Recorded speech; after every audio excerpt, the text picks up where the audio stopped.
na Ang'ata yameguka kiini cha sitofahamu, huku mgogoro wa mpaka kati ya kaunti ya Migori na Narok ukiendelea kusababisha hasara kubwa kwa wakazi wa maeneo hayo. Wiki chache zilizopita, wakazi wameshuhudia miti yao ikikatwa chini ya ulinzi mkali wa maafisa wa polisi, huku matrekta yakipita kwa unyanyasaji mkubwa yakiangamiza mimea iliyokuwa imepandwa kwa bidii na matumaini. Haya yote yamefanyika bila taarifa wala onyo lolote kutoka kwa mamlaka na kufanya baadhi ya wakazi kuishi kwa hofu ya kupoteza kilicho chao. Hadi shamba letu na chakula imeharibiwa kabisa, hatuna kitu tutakula tena.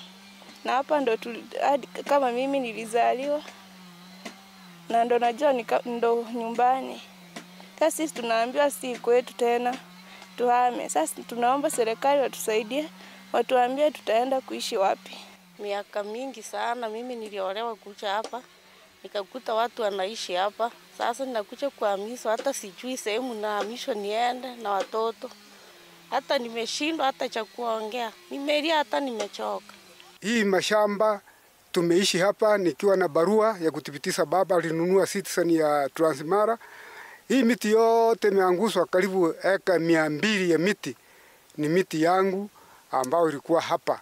Lakini la kusikitisha ni kwamba tumeambiwa na serikali ya kwamba shamba ni ya serikali na hawakuwa wametujulisha, lakini walitangulia kutanguliza askari wakiwa na nguo za civilian wakiwa na bunduki aina ya G3, wanaua watu, wamefikisha watu karibu 100. Sisi ni watu wa kulilia Kenya, sisi tunajiita wa Kenya, ila tunahamishwa kama sisi wa Kenya.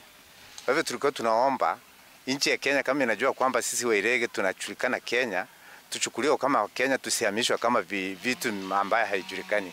Tusitupwe tu kama vitu ambaye havijulikani kwa nchi. Tuangazie taarifa nyingine. Ni kwamba wabunge